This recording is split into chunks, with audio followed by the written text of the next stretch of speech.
Empecemos. Seguramente muchos recuerdan a José Ordóñez, el tipo que nos hacía llorar de la risa con su larguísimo repertorio de chistes. Detrás de la risa había un dolor enorme. Lo abusaron sexualmente cuando tenía apenas 9 años. Lo abandonó su papá, lo maltrató su mamá y vivió marcado por la pobreza y la soledad. Después de la fama y el dinero, casi lo pierde todo. Héctor Córdoba escuchó la confesión de un hombre que convirtió el dolor en una segunda oportunidad. Yo sabía perder, pero no sabía ganar. Hasta los 25 años de mi vida, todo era perder, perder, perder, perder, perder, perder, perder. Cuando gané, no supe qué hacer. Cuando yo me siento antes de ese récord, yo soy un desconocido. Pero cuando me paro, Caracol alrededor estaba lleno de gente con banderas y un camión de bomberos esperándome para ir a recorrer Bogotá. Me empiezan a consignar, entran grandes cantidades de dinero, empiezo a llenar estadios, coliseos, teatros. Mira esto, estoy en una tarima, 44 millones de colombianos riéndose con los chistes de José Ordóñez. Y se apagan las luminarias, te vas para la casa y a los 4 de tu casa los haces llorar. Él es José Ordóñez, un humorista que en los años 90 hacía llorar de la risa a millones de colombianos mientras rompía récords mundiales contando chistes durante horas. Pero en la intimidad de su casa destrozaba lo que más quería. Pero para entender su historia hay que volver en el tiempo, a la Bucaramanga de su infancia, cuando era un niño maltratado y solitario que transformó todo ese dolor en chistes y se convirtió en uno de los comediantes más queridos de Colombia. Mi papá y mi mamá creían que yo estaba loco, que les nació un hijo raro, porque mis hermanos tenían capacidad de asociación. Ellos salían, jugaban, tenían amigos, yo no tenía amigos. Siempre fui un niño debajo de una mesa jugando con palos y piedritas, y a cada piedrita y a cada palito le ponía un nombre, le ponía un personaje, y creaba mis historias debajo de esa mesa. Pero no tenía amigos. Cuando ya crecí un poquito tuve amigos imaginarios, ¿no? Pero jugaban entre ellos, no me dejaban jugar a mí. A José le cuesta quitarse la piel de humorista, incluso cuando habla de esa infancia llena de tanta tristeza, donde entre chiste y chanza descubrió también el poder del humor, viendo cómo su papá se convertía en el rey de la fiesta cuando empezaba a echar cuentos. Mi padre era latonero, machucaba latas para darnos de comer en el taller del barrio. Y mi padre no llamaba la atención, no era importante ni para su familia. No era importante para nadie, era un latonero. Pero cuando se hacían fiestas en la casa, bailes, le dicen a medianoche a mi papá, Ordóñez, eche chistes. Apagan el equipo y empieza a contar chistes. Y cuando él empezaba a contar chistes, la gente empezaba a entrar a la casa. Y la familia dejaba todas las actividades y se sentaba a escucharlo echar chistes. Y el barrio entero se metía a la casa y desde la calle la gente se reía. Y yo decía, yo quiero ser como él. A los 9 años, José se dio cuenta de una cosa. Hasta su papá se volvía importante cuando contaba chistes. Soñaba con eso, con estar ahí parado haciendo reír a la gente. Pero ese mismo año, la vida le enseñó algo mucho peor. José Ordóñez fue abusado sexualmente por los hijos de una familia vecina. Esta es la primera vez que lo cuenta. Guardó ese secreto durante décadas. No le dijo nada a nadie, ni siquiera a su mamá. Tenía miedo. Tenía vergüenza y durante años usó ese dolor para justificar todos sus fracasos. Entonces a mí me decían, pero pues ¿usted por qué no estudia? ¿Por qué no sale adelante? Yo tengo segundo bachillerato, no tengo más estudio. Entonces yo sí decía, no, a mí me violaron cuando tenía 9 años. Mi madre me golpeó, me hizo esto. Mi padre me abandonó. Es casi imposible imaginar que este hombre que tenía el superpoder de hacer reír a millones de personas cargara con tanto dolor. Un dolor que después de años logró convertir en una causa para ayudar a otros. Cuando contaba todas mis tristezas, me iba a mi archivo de dolores para justificar la mediocridad. Hasta que un día al acercarme a Dios, me di cuenta que Él siempre estuvo en cada espacio. Y que cada cosa que yo viví se me volvió una causa. Yo puedo entender el niño de la calle, puedo entender el niño maltratado, porque puedo entender las personas que fueron víctimas de violencia sexual cuando eran niños. Yo las entiendo, yo conozco sus vacíos, porque yo estuve ahí. El abuso no fue lo único que marcó su infancia. En su casa también aprendió otras cosas. De su papá no solo heredó el talento para contar chistes, también la forma en la que los Ordóñez trataban a las mujeres. Yo de niño veía a mi papá con una mujer y con otra y con otras, en su mundo mujeriego, en donde en ese argot de los Ordóñez se decía que entre más mujeres tuvieras, ibas a ser más varón. Y esa fue la versión que mi papá me enseñó. Yo aprendí a ver a las mujeres a través de la lente que mi padre me enseñó, que era demasiado sexual. Una historia que José conocía de sobra y que su familia venía repitiendo una y otra vez. Mi padre tomó esa versión de mi abuelo porque mi abuelo se lo enseñó a él. Entonces mi abuelo abandonó a mi padre cuando mi padre tenía 13 años y mi padre me abandonó a mí cuando yo tenía 16. El día que enterraron a mi abuelo fue cuando yo dije, aquí vamos por el camino incorrecto. José era un niño frágil que soñaba todas las noches que su papá regresara. Lo había abandonado cuando él tenía 16 años y sabía que solo no podía defenderse de tanto maltrato. Pero ese regreso nunca llegó. Ese niño recorriendo aquí, jugando por acá, tiene sus historias. Ahí aprendí a escribir libretos. Con eso y todo, siguió siendo ese niño que inventaba historias. Creció vendiendo en la calle, luchando contra la pobreza. Hasta que el 28 de diciembre de 1993 hizo algo que cambiaría todo. Se sentó en una emisora y contó chistes por 24 horas sin parar. Ganó fama, reconocimiento y con el tiempo le empezaron a llover presentaciones y contratos millonarios. Ese día su vida cambió para siempre, pero no como él esperaba. ¡Compramos televisor a color! ¡Ja, ja! ¡Y usted es ciega! Yo no sabía cómo se gana la vida. Y cuando gané cometí un error. De los errores de los que me arrepiento toda la vida. Número 1, me convertí en una persona orgullosa y quería cobrarle la venganza a mi madre, a mi padre y a todos los que me humillaron. Entonces tenía una lista grande de personas a las que les iba a cobrar la venganza porque ahora yo era, ya no Bernardo, ahora yo era José Ordóñez y tenía un nombre y tenía un poder, la fama, la fortuna. Y el segundo error que cometí, lo que mi padre me hizo cuando yo tenía 16 años, yo se lo hice a mi hija cuando tenía 7. Porque yo no era atractivo ni me iba bien con las mujeres. De niño jugábamos al papá y a la mamá y a mí me tocaba ser de suegra, porque era que las niñas, o sea, yo no era atractivo, nada.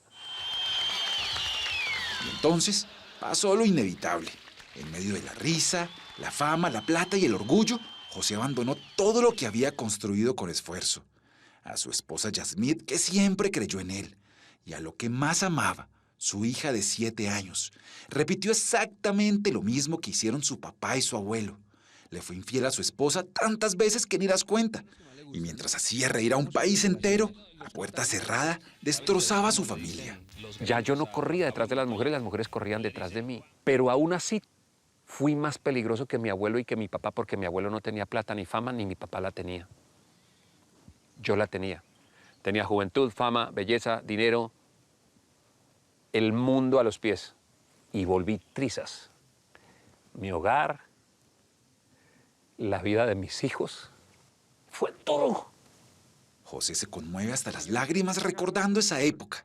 En ese momento, era el dueño de Ordóñez de la Risa, un programa de humor que desde 1995 y durante 3 años fue el más exitoso de la televisión colombiana. Cuando no es Suldarico, entonces me dejan Baterías entrar los vendedores. se compran mucho. Personajes como Benito, ¡Bendición, tía! Celio y Paulo Remalas se metieron en las casas de los colombianos.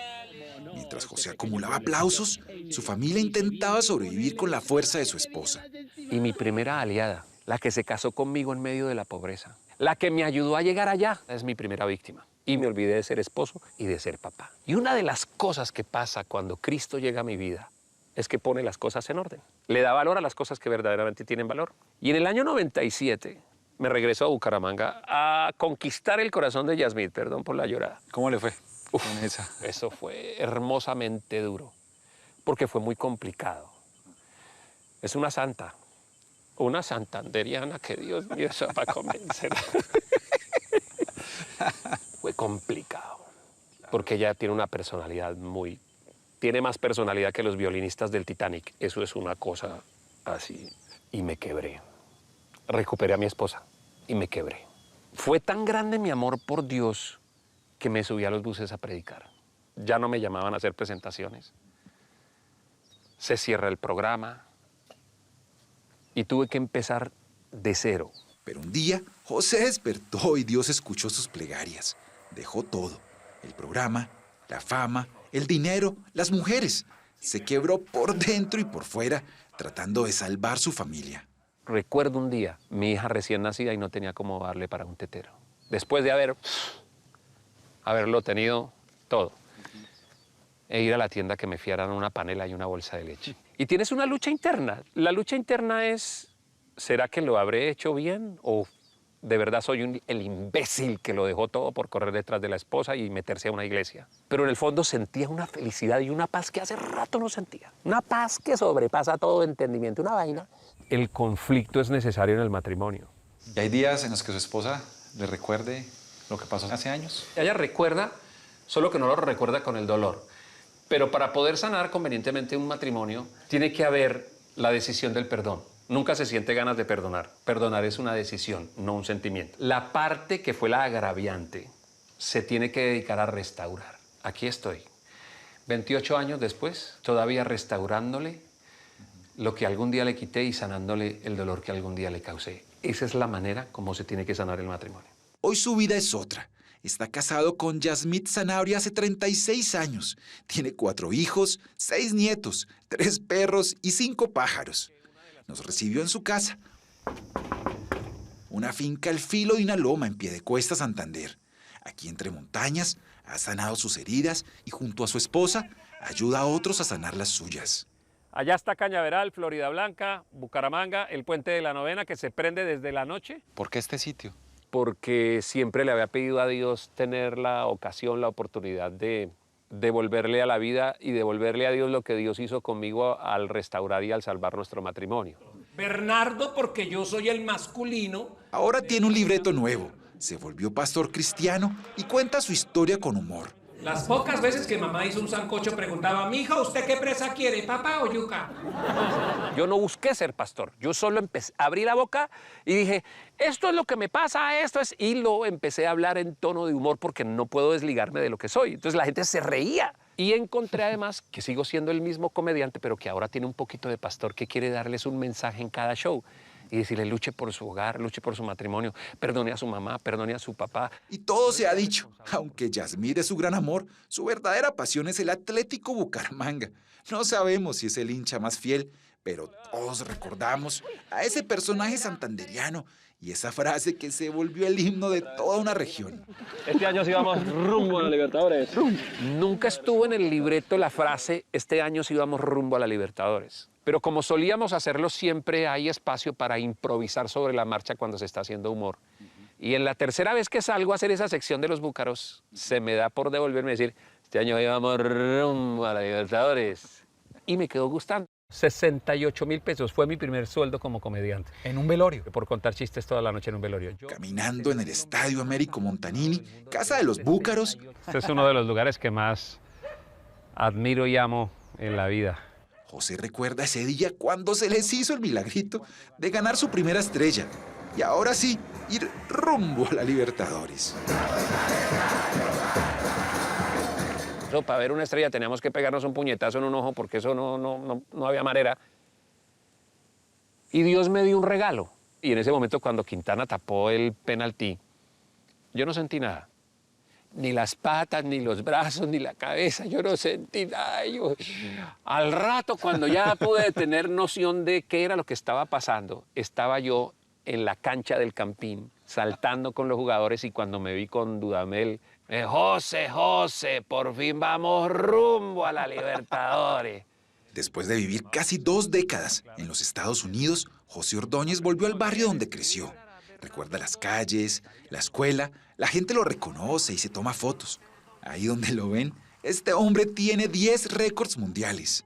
El último de 86 horas seguidas, contando más de 9.600 chistes en diciembre de 2014. Pero su mayor triunfo fue otro, romper esa maldición de abandono y dolor que arrastraba a su familia.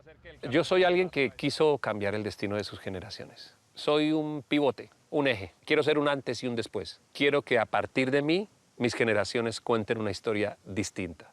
Y que cuando busquen la razón de por qué esa historia se cuenta de manera diferente, miren la cruz y lo vean a él diciendo, yo hago todas las cosas nuevas, todas tus deudas están siendo pagas acá. Ese soy yo.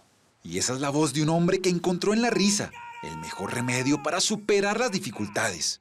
Un creyente con una historia de vida como para morir pero de la risa. ¡Luchen por sus matrimonios!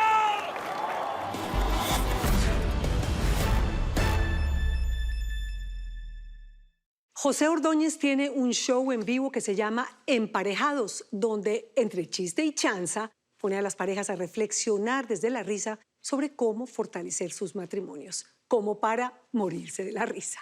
Ahí tienen otra gran historia. Una, pero es que no hay una, ni dos, ni tres grandes historias, como digo todos los domingos. No, la ventaja aquí, donde usted se puede suscribir, es que hay miles. Todas las historias de los informantes están ahí, las puede ver, volver a ver, repetir y compartir, lo que quiera. Nos vemos el domingo. Los espero con 3 grandes historias.